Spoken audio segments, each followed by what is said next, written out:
Listen, I get it. You're watching this review because you just want to hear me say it. That this lens is just gonna be as good as the Sony 24-70 G Master, but for a fraction of the cost, right? Really, I'm just here to tell you just to get the lens already. You made enough excuses for yourself, plans were made, budgets were set aside, there's another lens you're eyeing that will go really nicely with this one.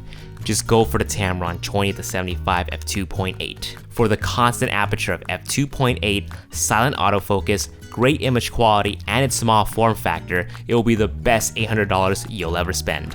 Hell, I don't even own this lens yet. B&H has sent this out for me for 2 months, but I'll definitely pick up this lens after my trip is over here in Cuba.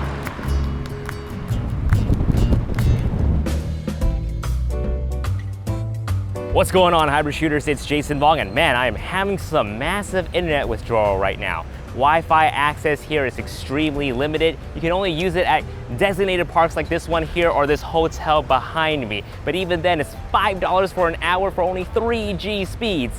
So it's a damn good thing I updated the firmware of the Tamron lens before coming on this trip. Now, in case you're off the grid like we are right now, yes, the autofocusing issue has been solved via a firmware update back in July. For those of you who are unaware, the Tamron had a bit of an autofocusing issue when it first came out, especially in video mode. So if you're just picking this up now, make sure you update that firmware update before taking it on your next gig or coming to a country with limited internet access. The autofocus on the Tamron is fast, smooth, and now quite reliable after the update. We pitted this lens against the Sony 24-70 G Master back at home, and it always grabbed focus a lot quicker than the G Master in video mode, despite being in the same autofocus speed settings. Compared to other third-party lenses, the rack focus of the Tamron is very smooth. However, when it came to keeping the subject in focus as they moved towards and away from the camera, the G Master had a slight edge over the Tamron, especially when its subject gets extremely close to the camera. The results here are always more consistent with the Sony. In contrast to our situation right now, you won't hear any autofocusing noise in video mode thanks to Tamron's RXD motor unit. I actually think some of these cars need some of that right now. One of the biggest features that Tamron advertised this lens is capable of is the variable close focusing distance, meaning compared to most zoom lenses out there where the closest focusing distance is the same throughout the ranges, this lens changes. At 28mm, you can grab focus on something as close as 0.19 meter or 7.5 inches away, and at 75mm, you can focus on something as close as 0.39 meter or 15.3 inches away. So try to get as close as you can to create some interesting shots. Now, I'm not sure if this lens is weather resistant, but the site says it's moisture resistant. Regardless, this lens is tanking this humid climate like a champ. Can't say the same for this ND filter here though. Ow! I'll tell you what kind of resistance this lens doesn't have though, bug resistant. So make sure you get one of these mosquito bands before coming here. Now all that is good enough, but what about the video and image quality coming out of this lens? Both image quality and video quality are absolutely superb with this lens. In conjunction with the a7III's eye autofocus, we're getting stunning portraits with this lens at f2.8, especially at the telephoto end. And because the a7III super samples the 4K footage, we're getting crispy video results, which you'll see throughout this video. Man, they say that when you travel back in time... Would you quit it with the dog? What is eating? Man, they say going to Cuba is like traveling back to the 1950s. Loads of classic cars to take photos of, lots of historical buildings that have a lot of history behind it, and very friendly locals to interact with. Now, speaking of locals, pro street photography tip. If you ever find yourself here, pack extra gum because they love it here. Bring some toys for the kids if you can. If you don't have anything, that $1 you're holding goes a long way for them. Look, I know what you're already asking me. How does this compare to the Sony 24-70 G Master? I was going to bring both this and the G Master with me on this trip, but that would just be adding additional weight to my already massive Peak Design travel bag. So here's what I did. A couple weeks prior, I brought this lens with me to the New York Sony B Alpha event where I did a comparison against the G Master there. What you'll be seeing here are straight out of camera raw files from the a7R IIIs with no edits, and at first glance, the results are seemingly identical. From both lenses, the eyes from these models are razor sharp. Honestly, I tried very hard looking for flaws of the Tamron when pulling these photos up side by side, but they're almost indifferentiable, at least on my non-4K monitor. But upon looking at these same photos again on a 4K monitor, I start to notice the G Master resolve details better than the Tamron. Simply looking at the smallest details like facial expressions, eyebrows, and the pattern on the clothings, the G Master shows clearer details than the Tamron. Keep in mind though, this is something hard to tell unless you pull the monitor close to your face and pixel peep hard. But if you're a stickler for absolute best details with an a7R camera, the G Master will definitely take full advantage of the high megapixel count. By the way, both of these lenses don't have optical steady shot, which isn't a big deal if your camera have in-body image stabilization, which most newer Sony cameras now have, and they do a pretty decent job with any handheld video work.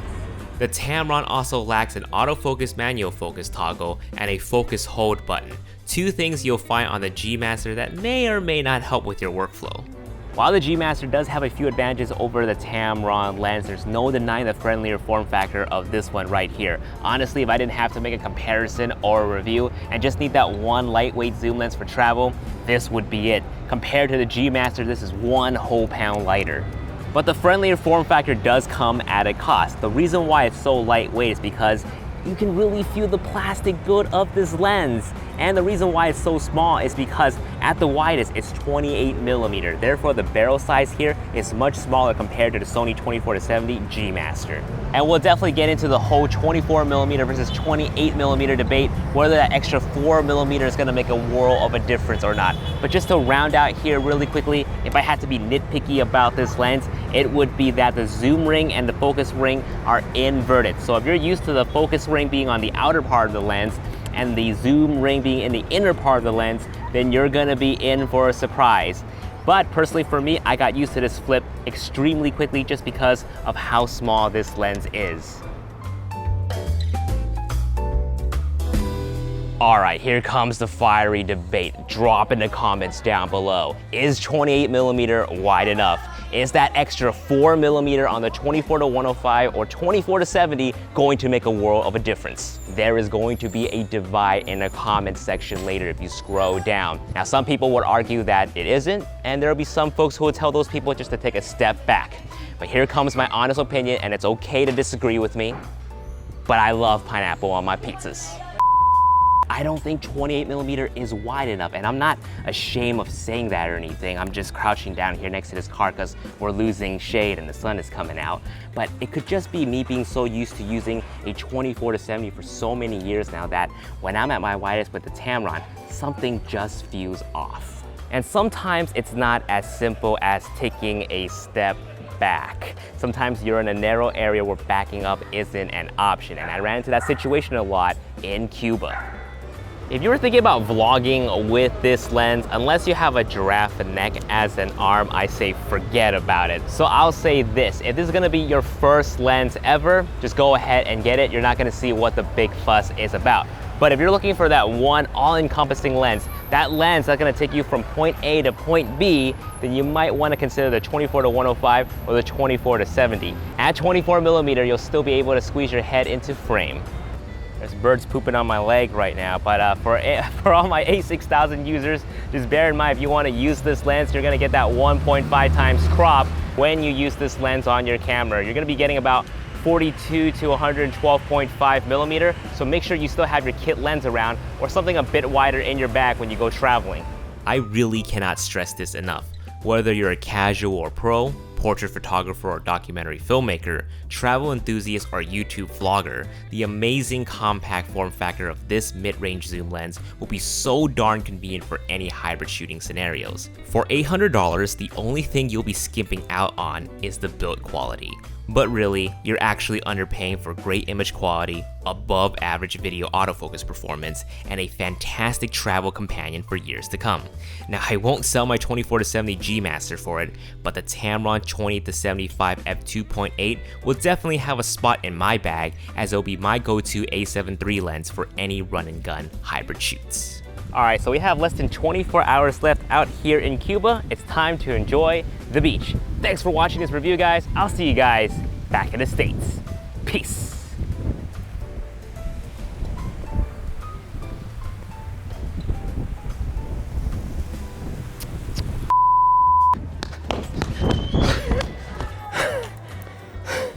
Tom Cruise, if you ever shoot Mission Impossible out here in Havana, hit me up.